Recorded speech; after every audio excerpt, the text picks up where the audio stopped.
Dear Monolith Soft, 10 years ago, I picked up the original Xenoblade Chronicles for the Wii. I spent $60 of my own money. Whether it was stashed from birthdays or given to me as Christmas money is irrelevant at this point. Paying that much for a game, a used game no less, was excessive for me at the time. I was in high school, and my family wasn't in the best financial situation. I had convinced the worker at GameStop to give it to me since I was there with cash in hand. It was already reserved by someone, so sorry for stealing this experience from you, random stranger. Xenoblade X had been announced recently, so I decided to track down a copy of the first game. That moment began my immense journey through a series that would change how I view games. A series that has kept me invested and hooked and attached to multiple characters, worlds, towns, narratives, and so much more. A series that has come to dwarf any other series that I've played. A series that has surpassed any other.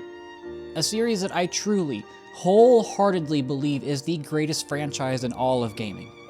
A series so woefully underappreciated in spite of its modest financial success.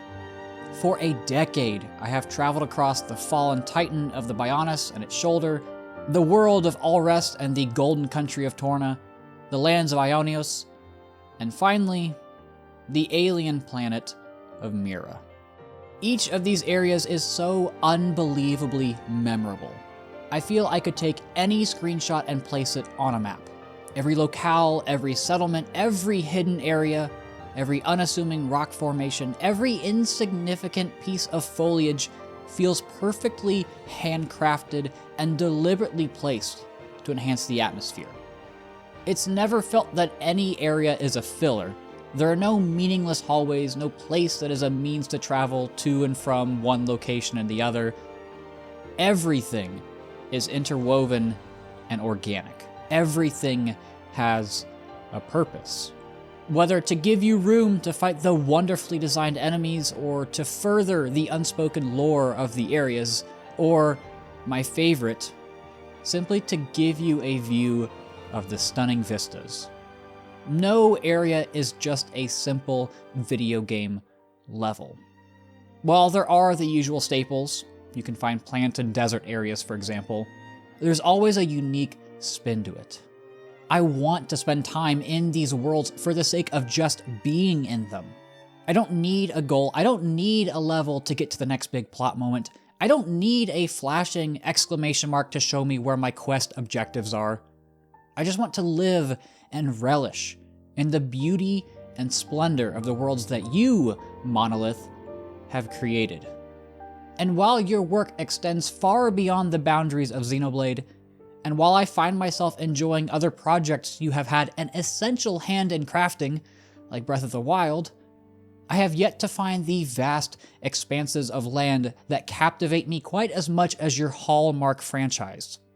I have yet to find a series that even comes close to the level of content density that you have managed to squeeze out of every square inch, quite like Xenoblade. I have yet to find a series that simply gives me the joy of exploration and discovery and curiosity quite like Xenoblade. I have yet to find a series quite like Xenoblade. In the 20 years of playing video games, and in the decade since I first experienced the original, I have yet to find that level of joy in another series. And somehow, I find myself just as engrossed in the narratives as I do the worlds. Each story is somehow the same and different. Themes of past, present, and future, self-referential characters and locales and ideas.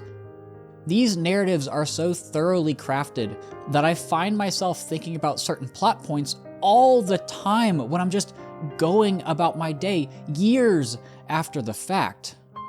I remember watching the end of Chapter 5 of Xenoblade 3 for nearly an hour and a half because that's how much is shoved into that chunk of the game.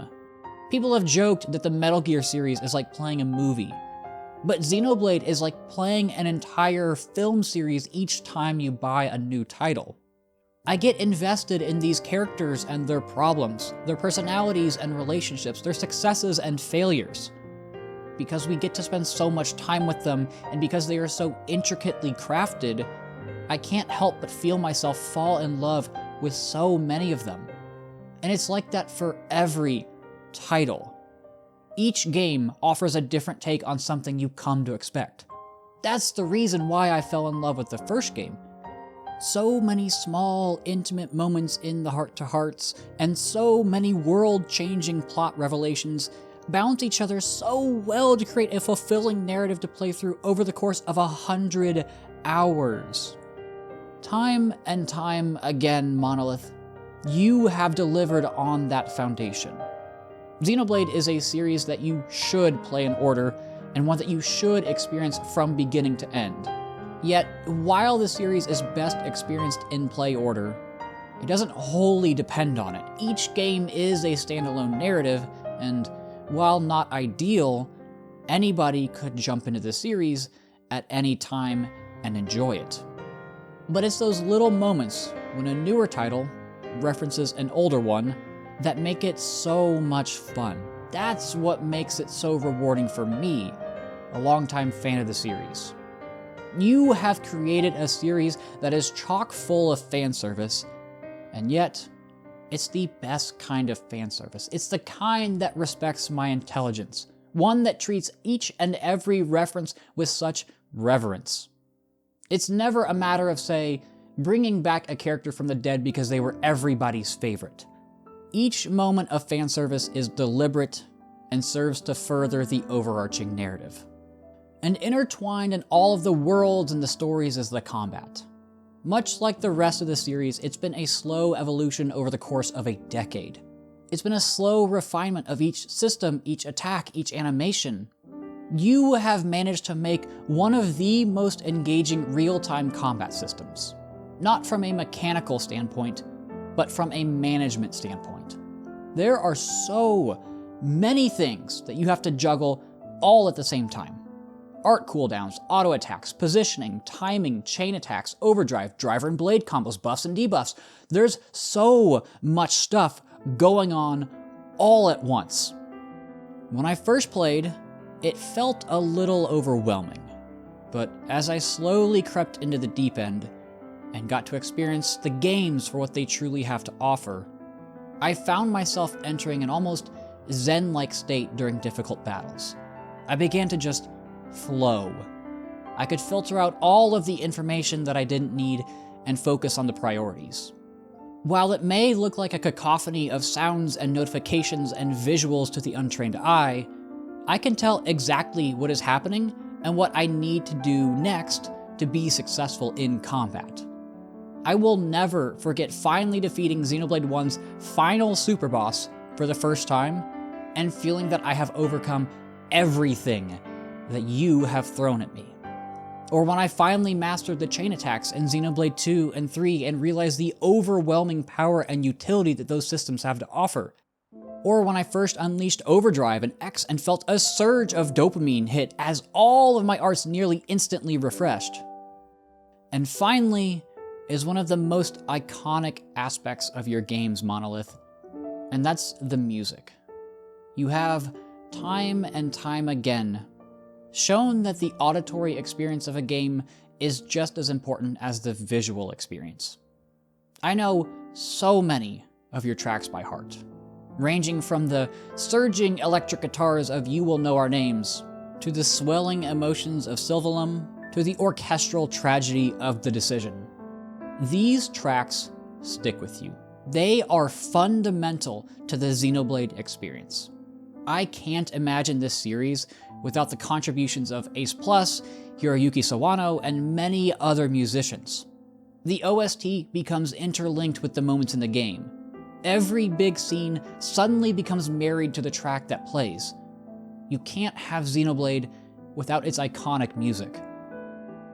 It's been 10 years of playing Xenoblade. It's hard to imagine a time when I didn't play this series. I've been slowly playing through X now that it's on Switch. It took me a while to finally get started as I was trying to finish up some other games that I had, but I find it hard to delay any longer. I find myself anxiously awaiting for the next moment when I can jump in and do an affinity mission, or go exploring for new data probe locations, or even just sit there and bask in the landscape. I have sunk upwards of 1,000 hours into your games, Monolith. I feel that this letter can't even begin to scratch the surface of how deeply I care for this series. And hopefully, others feel the same. I know that your games aren't the most successful RPGs, let alone the most successful games out there. But just know, your commitment to perfection in every aspect of game design has not gone unnoticed. There are people like myself who have experienced your games, and they have changed us. You have given us unforgettable experience after unforgettable experience, and we are just as committed to you and your success as you are to giving us excellence. So, from the bottom of all of our hearts, thank you, Monolith Soft. We don't know what's coming next, but we know it's going to be spectacular, because it's coming from you.